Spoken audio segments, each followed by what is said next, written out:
Donc effectivement c'est magnifique, hein. Au niveau énergétique c'est fabuleux. Fabuleux, mais vraiment génialissime. Un peu de variété dans le temple blanc, mais en même temps quelque chose d'extraordinaire. Au niveau énergétique c'est super beau, super construit, vraiment magique. Alors oui, ça au niveau énergétique c'est fabuleux, c'est vraiment extraordinaire. Ici, c'est vraiment génial.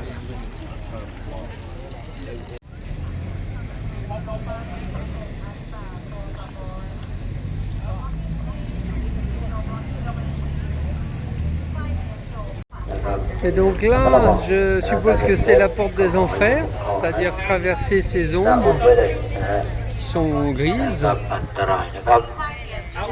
pour effectivement pouvoir entrer au paradis de la lumière.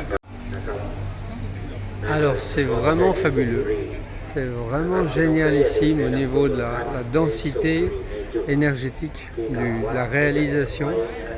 Alors effectivement, fallait oser. Et c'est plus que génial. Là, je suis ébloui.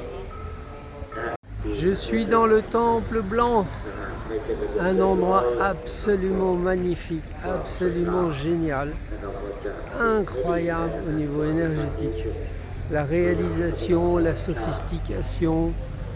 Vraiment du grand art et du grand art spirituel aussi. Parce que je sens vraiment que c'est inconsciemment, les gens vont chercher leur lumière ici. C'est fabuleux, fabuleux, fabuleux. Je suis ébloui et fasciné. Vraiment génialissime.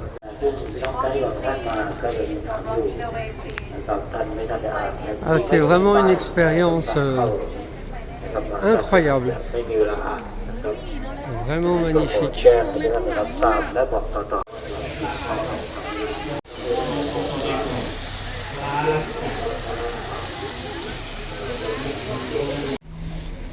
Alors on ne peut pas prendre de photos à l'intérieur et encore moins de vidéos, mais l'intérieur absolument fabuleux, moderne aussi, et des petites références avec Batman, Matrix, et c'est très raffiné, et c'est aussi très lumineux. C'est vraiment une expérience fabuleuse.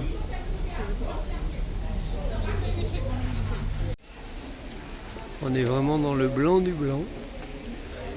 Alors ici, ce temple est inaccessible et c'est le temple de l'Ouest. Donc c'est aussi celui de la magie. Et dans le temple principal, le Bouddha est assis sur une tête de mort qui n'est pas si terrifiant que ça. À l'intérieur de ce temple qui est à l'ouest, un stupa, plus simple, très simple, inaccessible, mais qui a le mérite d'être présent dans l'enracinement.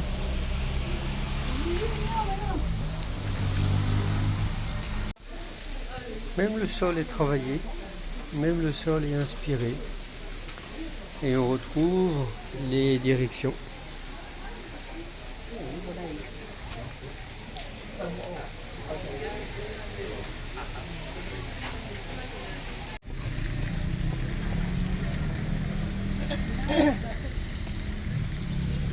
Et oui, même ce sol, vraiment temple moderne super raffiné. Avec ici on a un Bouddha couché. Il est au Nirvana et il est au nord.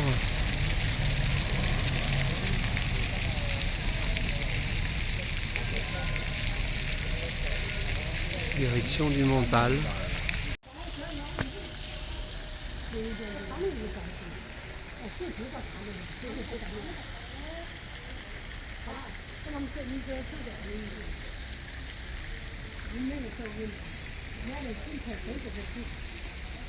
Alors je prends un bain de lumière, je prends un bain d'énergie très pure, très intense, avec en même temps une élévation. Il y a vraiment quelque chose dans l'intention qui est d'aller chercher les qualités divines beauté, harmonie, élégance, pureté, lumière. L'intention est là. Et au niveau structure du bâtiment, bah, c'est réussi. Et droit devant moi, une déesse des eaux et une déesse des eaux impersonnelle. Vraiment, ils ont fait fort là. Et le dernier pont qui nous permet de quitter le grand mandala blanc.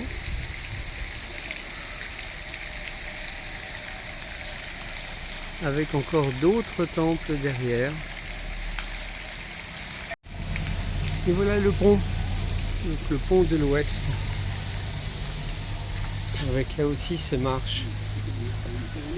Tout en énergie. Là, je sens que ça travaille au niveau énergétique. Ah oui, ça travaille bien au niveau énergétique avec, eh ben, je retrouve la déesse impersonnelle, la déesse de l'eau.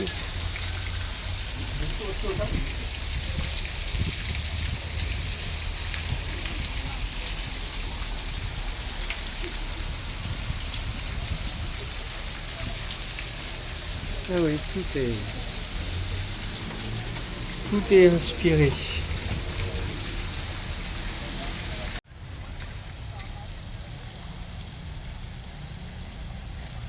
Je suis au sud-ouest. Et donc ce dernier temple, dont la flèche est finie, pour moi inspire la sobriété dans l'essentiel.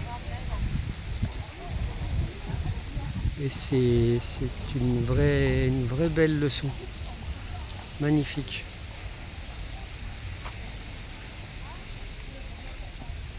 Ouais, la sobriété dans l'essentiel. Je vais encore prendre le temps de méditer ici. Et bien celui-là aussi, il est beau. Il est beau dans sa flamme. Cette grande flamme de lumière blanche.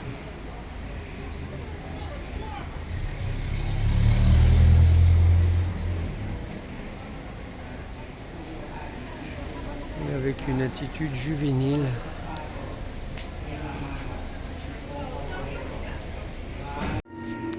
Alors la galerie des arts est bien impressionnant.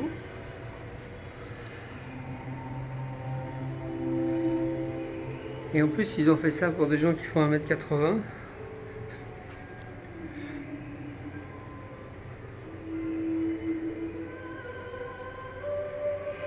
Vous voulez passer devant? Non, c'est bon. Allez-y, profitez des personnes.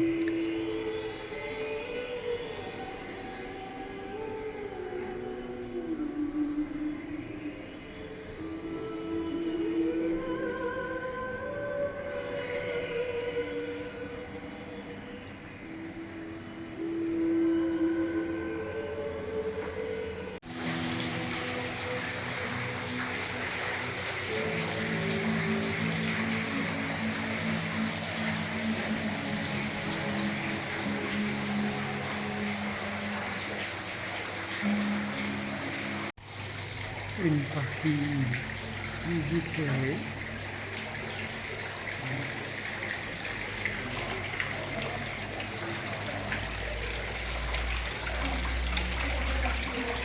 Une vraie fausse fontaine de la fortune.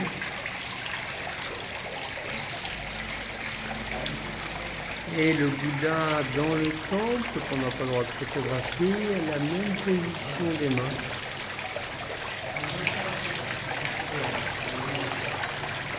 Il est aussi posé sur un lotus.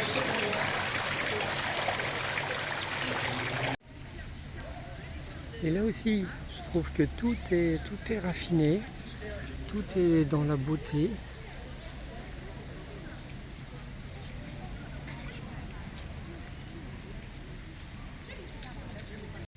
Et le temple dédié à Bouddha. Donc là aussi, un Bouddha bien détaillé.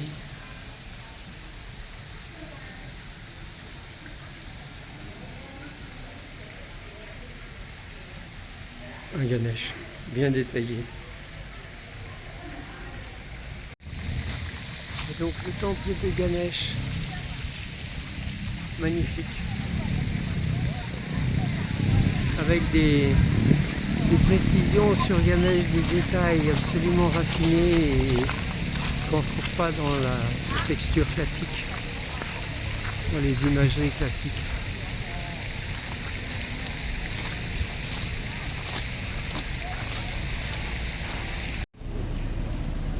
Blue Temple qui porte bien son nom.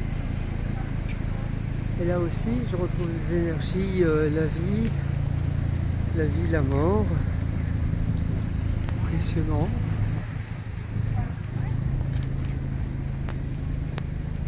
Effectivement, ça me rappelle le Shiva assis sur une tortue, vainqueur de la mort. Avec ici un muséum. Ah, moi j'aime bien l'énergie ici. Là, ils nous disent de ne pas entrer, mais wow, c'est chaleureux. C'est chaleureux dans le sens où c'est aussi l'appel des âmes errantes qui n'ont pas assez médité. Voilà, ils seront contentés de donner de l'argent au temple. Oh, c'est très sympa.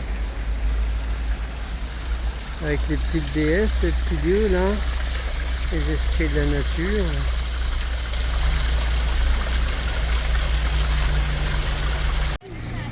Le Blue Temple est aussi bien doré.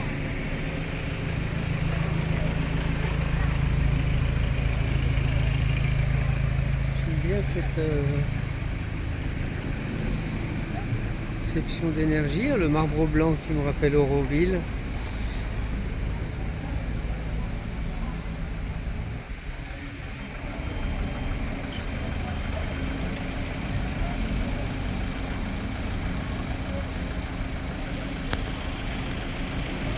Je veux dire que l'éléphant volant est bleu, même dans mes fantasmes, je n'avais pas vu. Alors, nous avons ici quand même une diversité de Bouddha et d'énergie.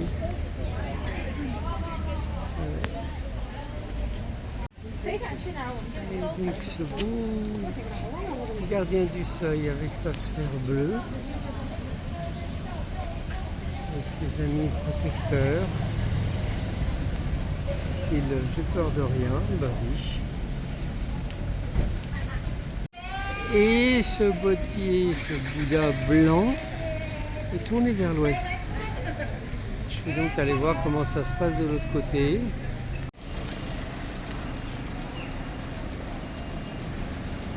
Très démonstratif, très chouette. J'aime beaucoup cette suite d'animaux très chouette.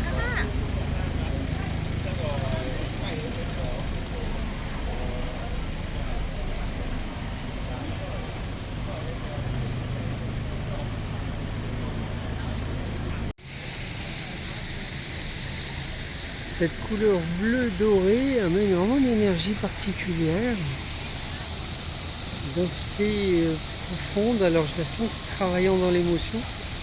Je suis pas sûr que tout le monde la sente. Alors des structures énergétiques.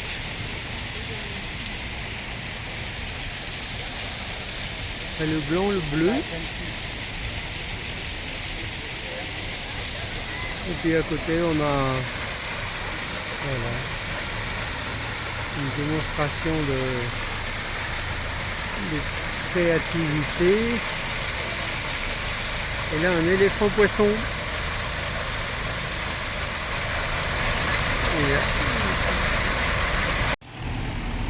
très grande sculpture à l'est.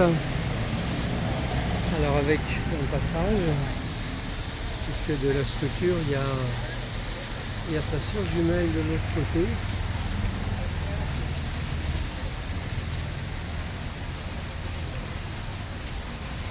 Les grands beaux gardiens.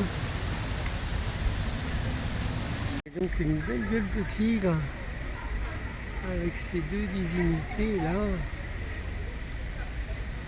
Alors, je ne sais pas si le seuil énergétique était à l'origine. Là, c'est pas tout à fait la même gardien. De sa gueule sort des fleurs de lotus.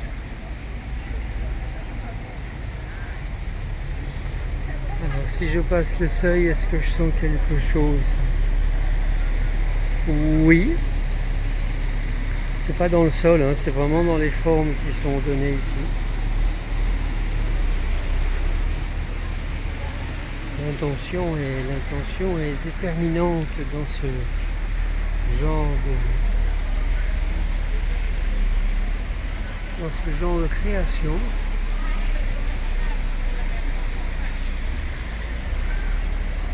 Et non, ce n'est pas le Bouddha de médecine, c'est le Bouddha mendiant. Alors là, pour une fois, la tête est relevée, elle regarderait vers le ciel, si les paupières n'étaient pas fermées. Dans tous les cas, l'élément eau est important ici, avec ses déesses de l'eau.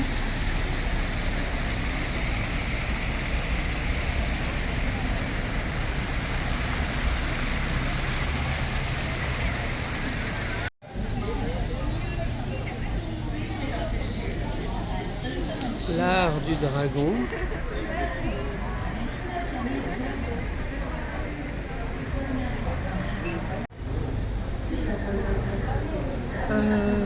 Oui. Alors là, on est dans le grand Bouddha bleu, très lumineux. Alors ça, j'aime beaucoup. Ah oui.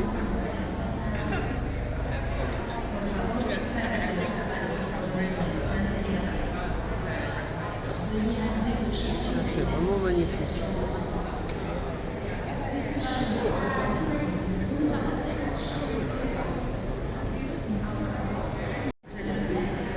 Alors c'est vraiment magnifique.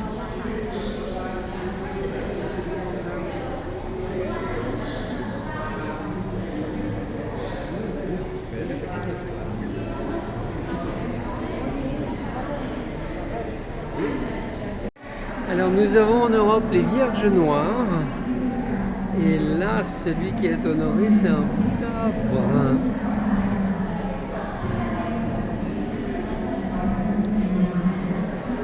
Le Stupa de l'Ouest est intéressant. Intéressant parce qu'il est gardien de la magie, avec ce beau Bouddha doré. Mais en même temps, trop de gens, trop de passages, pas assez de rituels, pas assez de silence, pas assez de concentration. Mais il reste des traces énergétiques. Et là, les traces énergétiques, là où je suis, je peux les capter, les honorer, les respecter, les laisser venir à moi. Je vais me mettre un peu à l'ombre, mais je vais continuer à les laisser venir à moi.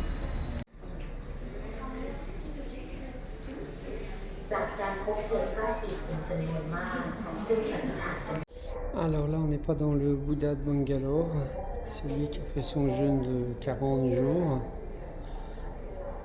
dans son ascèse.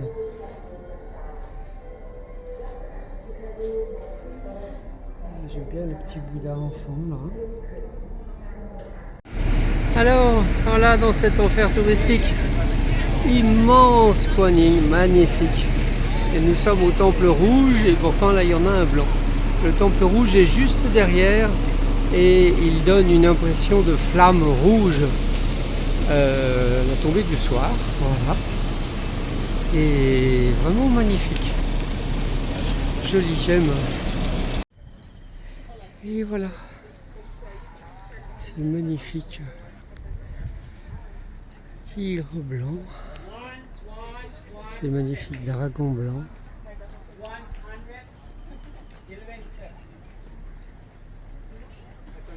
Et Kuan Yin avec son troisième œil. Kuan Yin et Bouddha.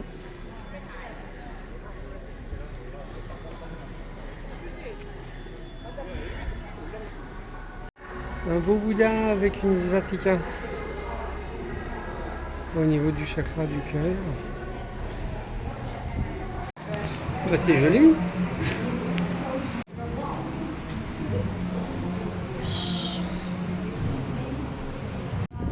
Et voilà la vue de l'œil de Kuan Yin.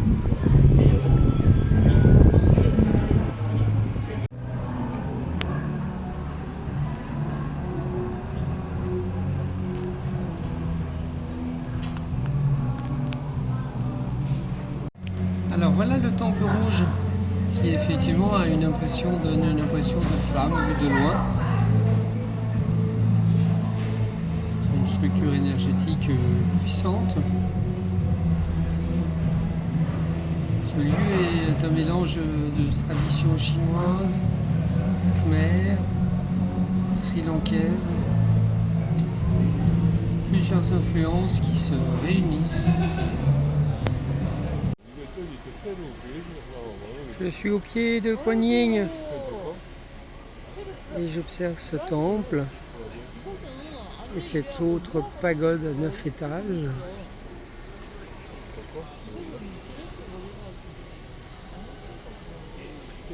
Et c'est là où les dragons s'embrassent avec ce bel escalier monumental et le chaudron magique en bas. Et le temple blanc, bien décoré.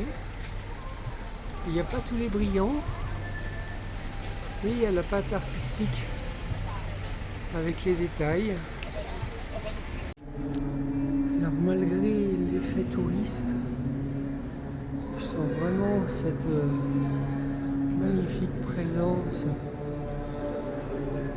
de la blanche.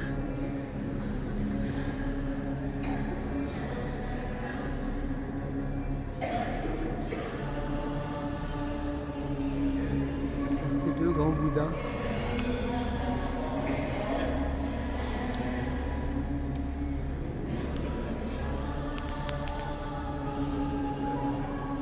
Très beau dans les détails.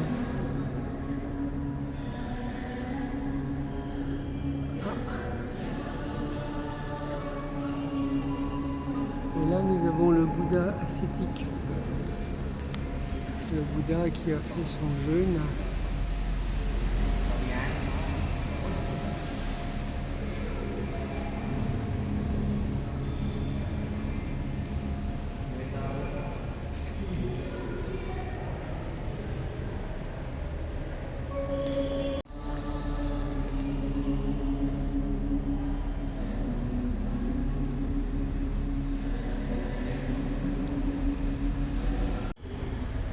Et l'éléphant à 3 têtes qui doit être réservé à des personnalités. Magique, ces mélanges de symboles. Kuan Yin qui nous bénit, le chaudron magique, ses adorateurs.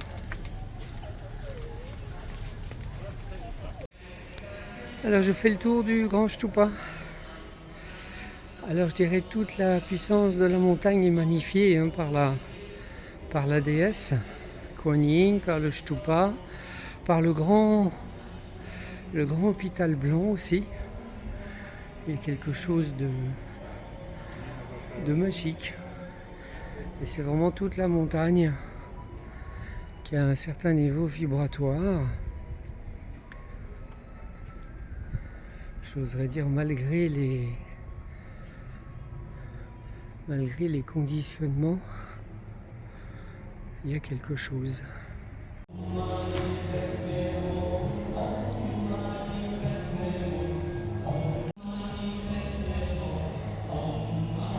Très bel hôtel avec une Kuan Yin en bleu. Et ici une structure qui serait plus fluorine que cristal. Et une Kuan Yin à plusieurs têtes. Ah oui, ben là il y avait une tête de protection, je dirais. Trois têtes, Kuan Yin.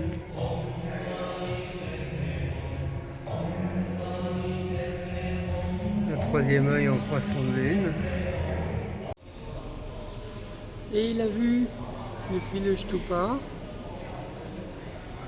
avec cette Kuan Yin généreuse. Une belle Kuan Yin qui gère l'énergie.